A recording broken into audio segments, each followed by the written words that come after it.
live steel bicycles, hiking, skiing, books, complex food. However, none of them exceeded our love of conversation and camaraderie.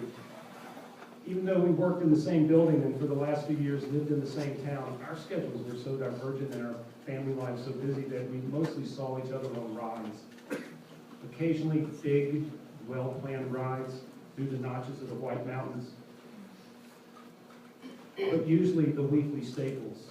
Mark and Norma's Wednesday night ride, Saturday morning at the Guilford Elementary School where we woke up the whole village talking, soul nurturing, friendship sealing, physical suffering. The necessary remedy for the emotional drain of making a living. In cycling, there is a phrase, off the back.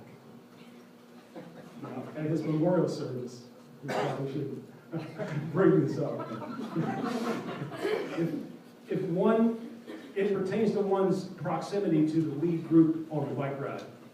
Now, in our world of middle-aged, Walter Mitty wannabe cyclists who mistakenly think they are fast, guys who pass on beer and ice cream and stare doggedly at the wheel in front of them, never allowing a gap nor half a wheel advantage, falling off the back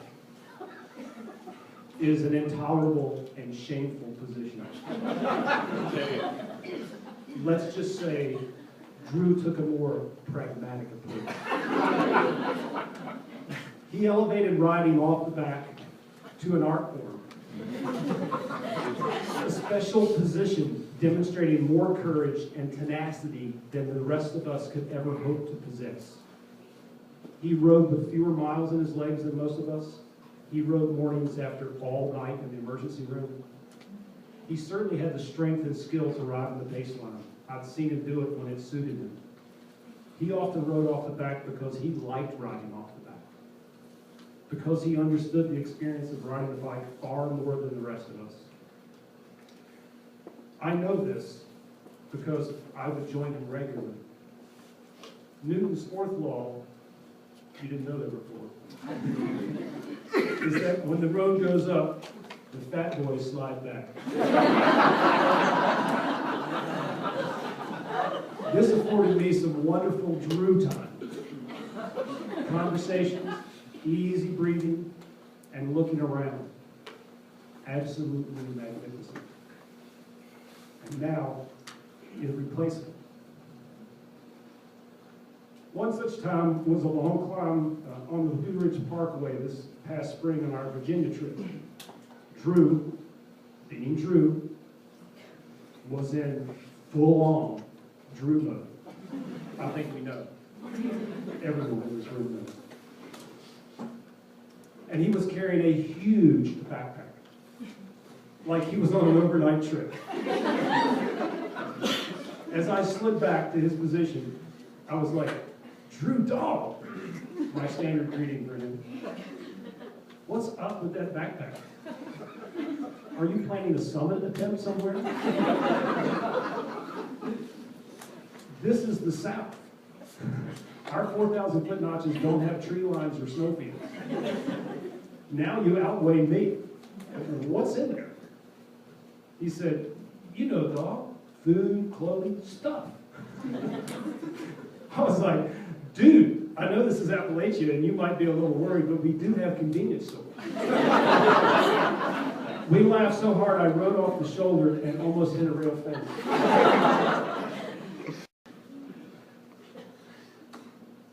Drew wasn't perfect.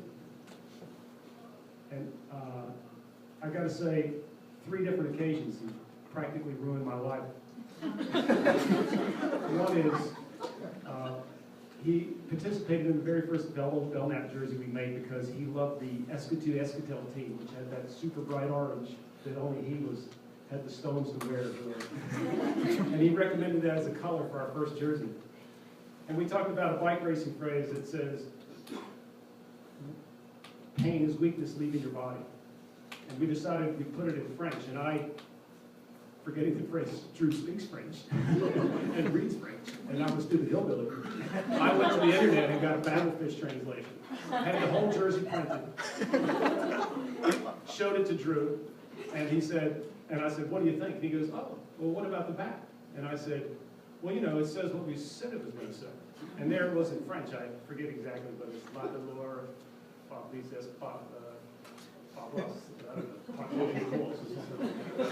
I thought Kane is weakness leaving the body. And he's like, oh, so this is the first thing he did wrong. He lied to me. And I said, well, oh yeah, you speak French. That's what it says, right? He goes, some people would maybe say it like that. And I'm like, dude, I got like 45 of these jerseys. And he goes, you know, yeah, that's perfect. So I apologize. I'm coming out in public. If you've got one of those jerseys, that French is a little off base. But Drew lied to me to protect my feelings. The second time he almost ruined my life was introducing me to port. Now, I'm a hillbilly, and where we come from, wine comes with screw tops and boxes. And I let him use my storage facility when he was remodeling to store a bunch of skis and nutrients, as we call them.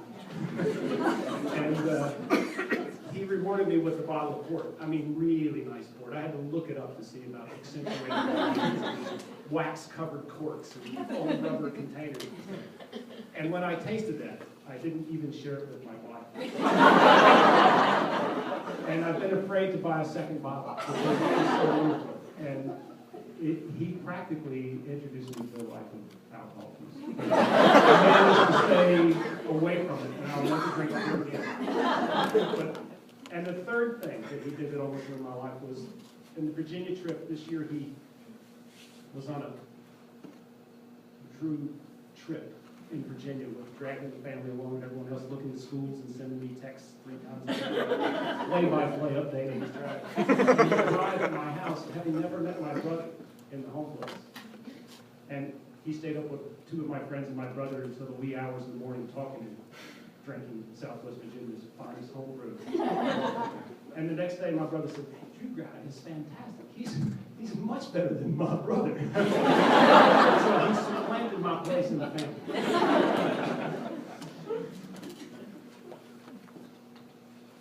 What I will miss most is Drew's white-hot enthusiasm. Enthusiasm for getting people together. When we were making plans for a ride or another gathering, he would just blow up my phone with texts and ideas. We always imagined more than we could realistically achieve, but planning was exciting. I now recognize those moments as perhaps part of a larger problem that I didn't fully appreciate. I was at a 2-day trauma course in Massachusetts earlier this week when I learned Drew's death on Tuesday afternoon.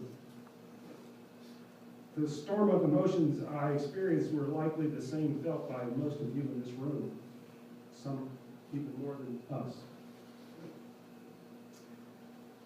First, a profound sadness and despair, which lingers still, but also a tragic sense of guilt and regret. What had I not recognized? Or worse yet, what had I perhaps recognized and yet denied? Could I have been a better friend? Could I have noticed more? Reached out? These are tough things to talk about. Even tougher to discuss with those of us left here without the person we so dearly love. I sought comfort from lots of my friends, and you know, I sought you out when I got back. I also drifted back in time to a comment made in 1982 in a small group in which I participated with Dr. Knight Aldridge, no relationship to me, but a doubly boarded professor of psychiatry and family medicine at the University of Virginia, where I trained. He explained to us in a small group session back in the 80s that psychiatric conditions should be considered as like in kind to acute and chronic medical conditions such as cardiovascular disease and endocrine abnormalities and cancer. Not a popular thought then or even today sometimes. We should remove the stigmata and recognize our inability to control them entirely and their ultimate lethality. It's no one's fault, not them, certainly not their family, not their friends, not their providers. I've lost friends to cancer, heart attacks, car crashes, rocket fragments, now suicide. The cause of the loss is inconsequential, as so nicely pointed out by my son today. It's the loss that hurts. It commands attention from all of us. Drew was an enormous personality. Compassionate husband, father, musician, a walking, talking paradox of sophistication, yet simplicity. I envied so many of his characteristics and traits. Losing him leaves such a huge hole in my life, and yours as well. Please help me fill that with fond memories of him. Let's expand our love, appreciate one another, appreciate Drew, remember him, love him. He would like that. I'm going to miss you, Drew Dog. See you in Valhalla.